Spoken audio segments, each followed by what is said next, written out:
Hello and good evening. You're watching Express News with me, Nancy Kohli. Let's take a look at the top stories of the day. Newly elected Sri Lankan President Gotabaya Rajapaksa, who is visiting India, was extended a ceremonial reception at the Rashtrapati Bhavan today. He was received by President Ramnath Kovind and Prime Minister Narendra Modi. The Sri Lankan president said he wants to take India-Sri Lanka relations to higher level for the benefit of the people of both the countries. Earlier, Rajapaksa held talks with the External Affairs Minister Dr. S. Jaishankar in the national capital. While addressing the joint press briefing at the Hyderabad House in New Delhi today, the Sri Lankan president said that India and Sri Lanka share a multifaceted relationship and would work together so that the Indian Ocean remains an area of peace. President Rajapaksa further said that Sri Lanka would release the boats of Indian fishermen in their custody. President Rajapaksa also thanked Prime Minister Modi for providing $400 million line of credit for infrastructural and economic development. National Security Advisor Ajit Doval also met Sri Lankan President Gotabaya Rajapaksa soon after his arrival in India. He discussed issues of national interest and bilateral cooperation during his meeting with the Sri Lankan President. The Election Commission has made elaborate arrangements for the first phase of polls on Saturday in Jharkhand. 13 constituencies spread over 6 districts will go to polls tomorrow. The assembly polls in the state will be held in 5 phases between 30th November and 20th December. The counting of votes will take place on 23rd December. Meanwhile, with an aim to increase the voter turnout, the Election Commission has organized awareness campaign among the voters of Jharkhand through the medium of folk dance and music. The artists perform traditional songs and dances in a bid to encourage people to exercise their franchise and take part in the formation of the government. Maharashtra Chief Minister Uddhav Thackeray today formally took charge of his office. Thackeray, who is also the Shiv Sena president, was sworn in as the Chief Minister on Thursday evening. Answering the question on the issue of shortage of doctors in the country during the question hour in the Lok Sabha, the Union Minister Dr. Harshvardhan said that the government is turning 175 district hospitals into medical colleges and is also relaxing the postgraduate norms. The minister also ensured that in the 5 years, the number of doctors will be in accordance to the WTO standards.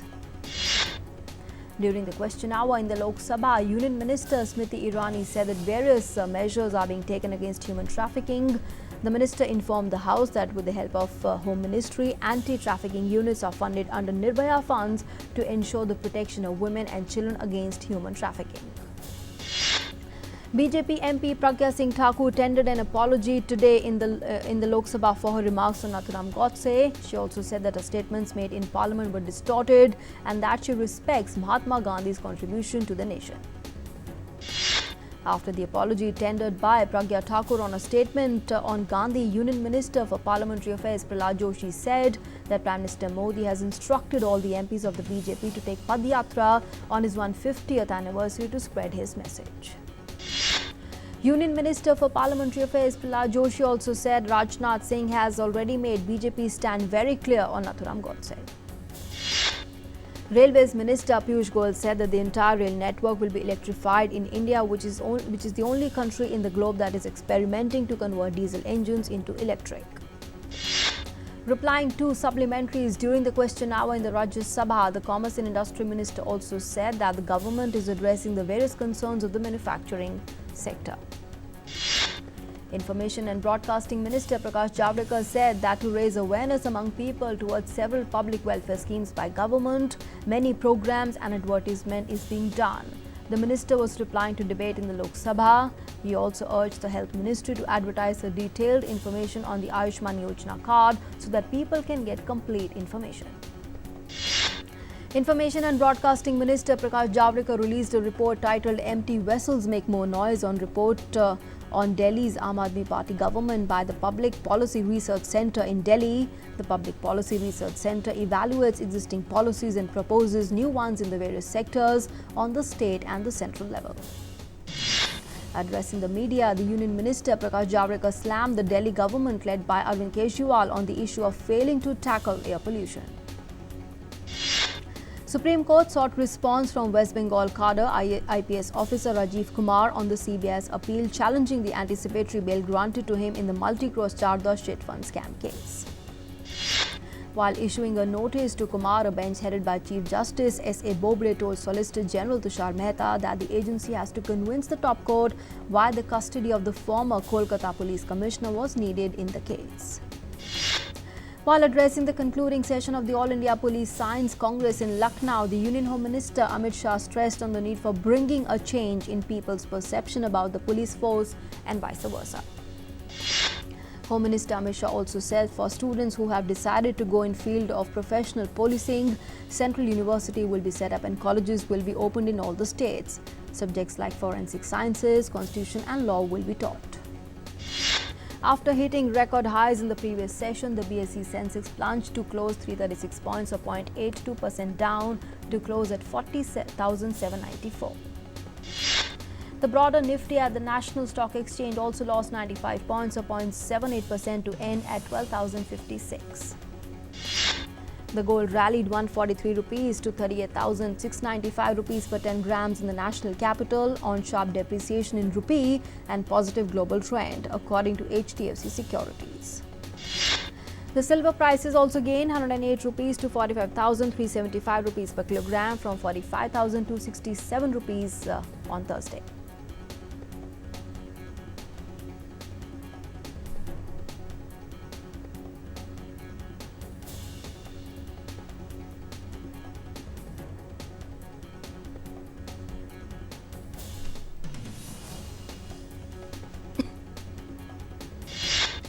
The Indian rupee settled 12 paise lower at 71.74 against the US dollar, tracking heavy selling in domestic equities and growth concerns ahead of the release of the GDP data. Brent futures, the global oil benchmark, also fell 0.72% to $63.41 per barrel. Students of the Bharatiya Skill Development University in Jaipur have invented a smart trash collector to eliminate the need to search for dustbins at public places. It's a track following dustbin which follows a particular track to collect waste. Actor Aishwarya Rai Bachchan features on the cover of the 2019 edition of the Fireworks Workbook, a French program that is used to teach French high school students English through world history and popular culture. A Ukrainian artist is reviving the traditional craft of Vyatinanka, that is an art of paper cutout designs, and has turned it into modern art. Olena Turyansaka's geometric cuts bring a new twist to the art form that was popular in the 19th century in Ukraine. A pair of boots thought to belong to French Emperor Napoleon Bonaparte is expected to fetch up to 80,000 euros at a sale in Paris's Durot auctioneers. The boots are said to have accompanied Napoleon in exile to the South Atlantic island of St. Helena after it lost the Battle of Waterloo in 1815. An Austrian athlete fulfilled himself a long-time dream when he moved Munich's high sky Ferris wheel by hand. Tied to ropes attached to the Ferris wheel, which he pulled with his full weight, Franz Milner from Salzburg managed to get the wheel moving, making a world record which was certified by Hamburg-based Record Institute for Germany. Wooden manager relic from Rome on pre-Christmas display in Jerusalem. A small fragment of the wooden manager, which had been kept in the Basilica of St. Maria Maggiore in Rome, was handed over early this week to the custodian of the Bethlehem Church. Thanksgiving Day in New York City started with something many New Yorkers and visitors were grateful for. The giant balloons in the annual Macy's Thanksgiving Day parade were given to the all-clear to fly after fear strong winds could ground them. Fiber optic cables that make up the global undersea telecommunications network may help researchers assess offshore earthquakes and hidden geologic structures in the depths of the ocean, according to a study. The study, published in the journal Science, describes an experiment that turned a 20-kilometer section of undersea fiber optic cable into the equivalent of 10,000 seismic stations monitoring quakes along the ocean floor. For India to grow at a sustained pace, technology and innovation have to become all-pervasive across all the sectors of development, Science and Technology Minister Harshvardhan said. He also stressed on India becoming a leader in the industrialization and technological development. US President Donald Trump made a surprise visit to Afghanistan at an airbase near Kabul to thank the American troops serving in the war zone on the occasion of Thanksgiving. In Iraq, nearly 40 people were killed amid ongoing anti-government protests. At least 25 people died when security forces opened fire to clear bridges in the southern city of Nasiriyah. North Korea again tested super-large multiple launch rocket system. North Korean leader Kim Jong-un described the test successful and expressed great satisfaction. In Congo, militia fighters killed 4 health workers and injured 5 others, including a staff from the World Health Organization, in separate attacks on 2 Ebola response centers. Over 2,000 people have lost their lives since the Ebola epidemic was announced on August last year. In Lebanon, petrol stations began a nationwide open-ended strike amid the country's worst economic crisis in decades. Protests since 17th October have pulled Lebanon deeper into economic crisis, worsening a hard currency crunch that has hit importers. Pakistan's top court gave the government 6 months to justify why it granted a controversial extension to the country's army chief in a rare case that pits the judiciary against the government and the military. In Albania, the death toll due to the deadliest earthquake has reached 42, with rescue workers having recovered a body from the rubble of a building in Diris on Thursday, 2 days after a 6.4 magnitude earthquake hit the country. The North Atlantic Treaty Organization is celebrating 70 years today. NATO was brought into existence in 1949. NATO was first created as a means of defense against the Soviet Union. A group of Houthi prisoners which were released by Saudi Arabia arrived in the Yemeni capital Sana'a on Thursday in a step that may encourage efforts to end a nearly 5-year war in the country. Flash flood warnings were issued in San Diego as cars can be seen being moved along by floodwaters on Thanksgiving Thursday. San Diego lifeguards rescue teams responded to about 10 incidents in multiple cities. Roads were flooded in the Baja, California after heavy rains led to towns being inundated in the Mexican state. Mexican authorities suspended classes due according to meteorological alerts. Pro-democracy protesters in Hong Kong stirred support for more rallies over the weekend as police withdrew from the university campus that had seen some of the worst clashes with security forces during nearly 6 months of unrest. The Russian Defense Ministry test-fired a strategic Topol-M missile. A video was released by the ministry showed the missile being launched from Kapustin Yar firing range in the country's Astrakhan region. According to the ministry, the intercontinental ballistic missile has successfully reached a target, Sarishagan range in Kazakhstan. Landslides caused by unusually heavy rains in Kenya's West Pokot County have killed at least 56 people. The downpour began on 22nd November in the West Pokot country. 4 bridges have been swept away and villages have been disconnected. Brazil released revised stats showing deforestation in the Amazon rainforest surpassing 10,000 square kilometers in the year to July this year, the highest in more than a decade. The satellite data has shown 9,700 square kilometers were cleared of trees in the 12-month period. That's an increase of 29%. A group of Brazilian lawyers and former ministers have requested that the International Criminal Court investigate President Jair Bolsonaro for allegedly inciting genocide of the indigenous people and failing to safeguard the forest and protected lands they live in. Former Maldives President Abdullah Yameen has been convicted and sentenced to 5 years in prison for money laundering. Dozens of his supporters gathered outside the courtroom saying he was innocent. In Sydney, protesters kicked off a fresh round of global protests against climate change, with the activists and school children picketing the headquarters of bushfire-ravaged Australia's ruling party. Hundreds of people gathered at the Conservative Liberal Party's offices enacting several Asia-Pacific cities, demanding strict actions on climate change. A law has been passed in Sudan dissolving the party of ousted former President Omar al-Bashir. Bashir seized power in a 1989 coup and ruled for almost 3 decades until April.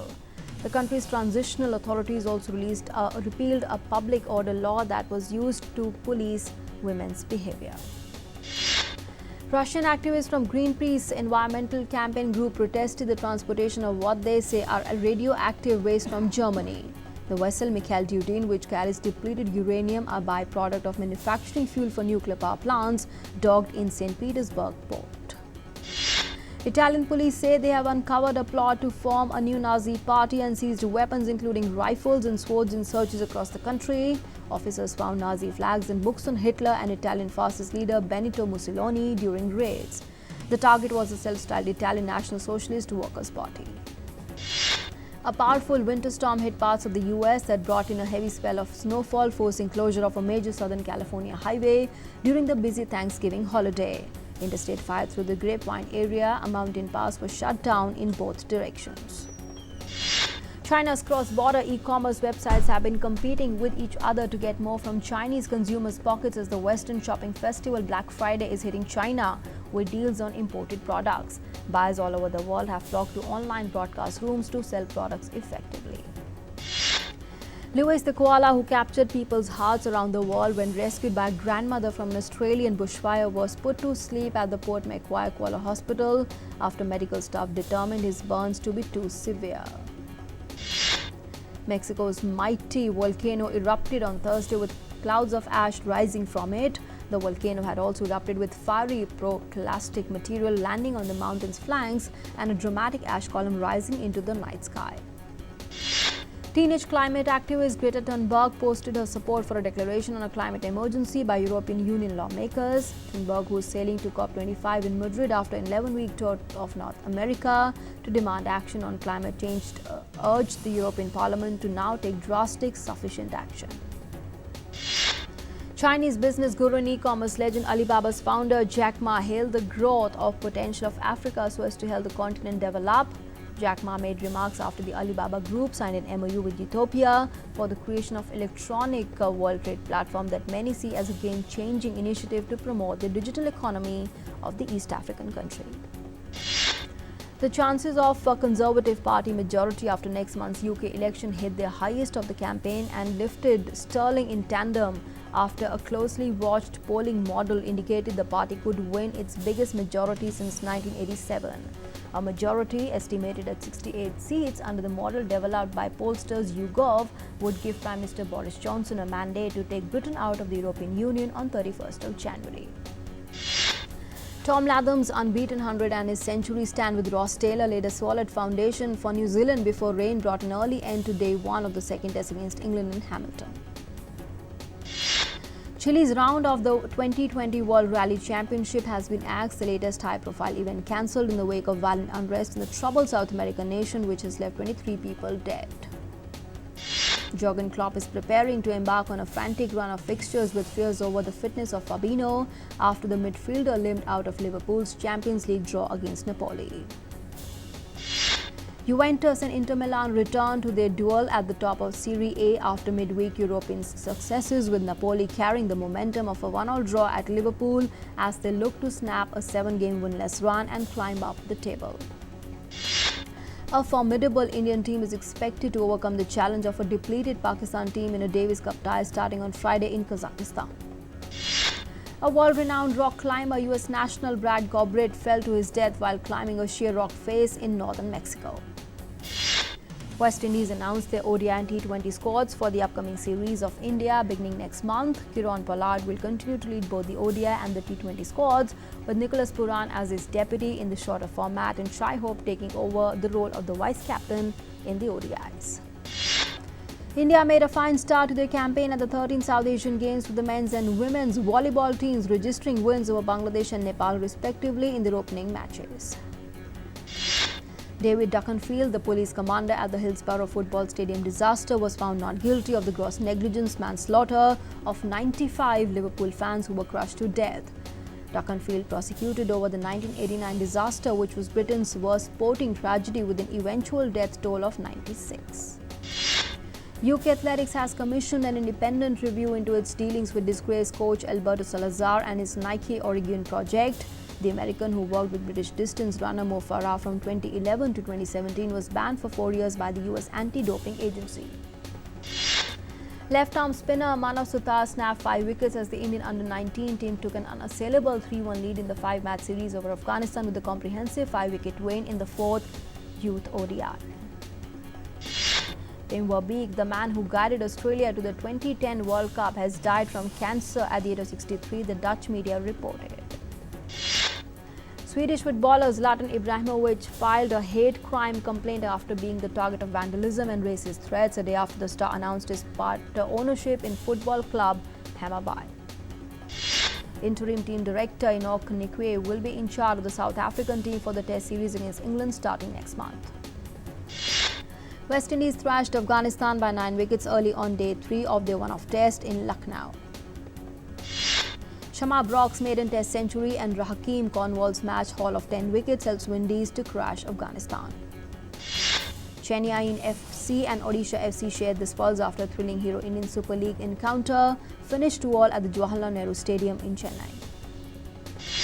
A FIFA delegation inspected the city's Indira Gandhi Athletic International Stadium and expressed satisfaction with the facilities. The FIFA delegation was accompanied by members of the local organizing committee of the 2020 Under-17 Women's World Cup. Batting great Rahul Dravid is disappointed at the lack of opportunities for Indian coaches in the IPL and feels the franchises are missing a trick by not involving them in the support staff. English Premier League champions Manchester City's parent company City Football Group bought a majority 65% stake in Indian Super League franchise Mumbai City FC. This is the first time a top European club has acquired a majority stake of a club in India, and the development is also expected to bring its renowned manager Pep Guardiola closer to the country.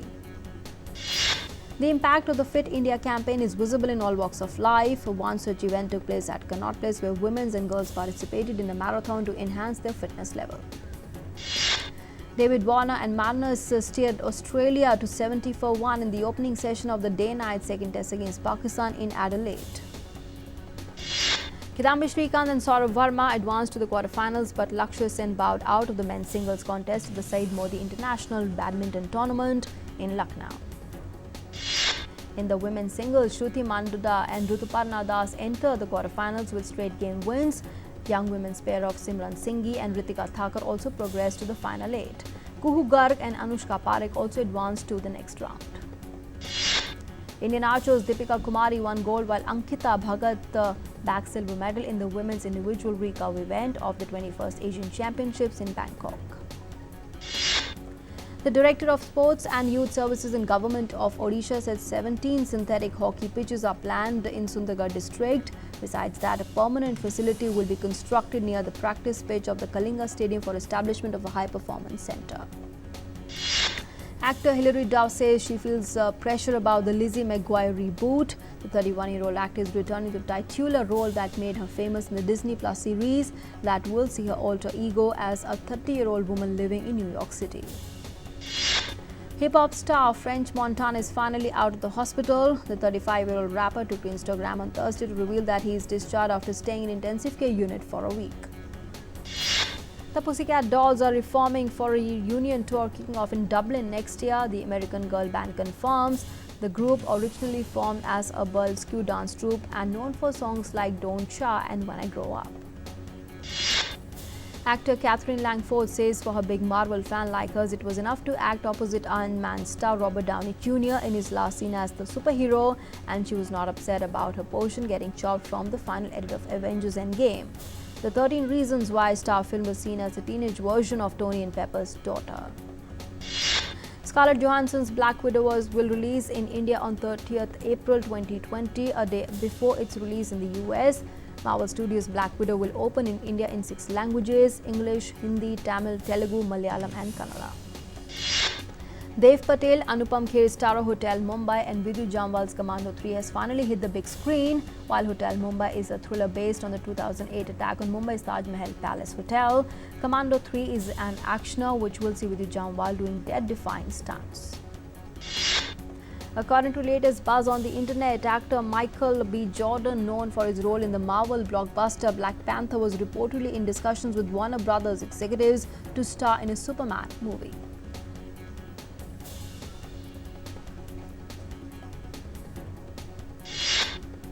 And with that, it's a wrap on this edition of the news. Thanks for being with us.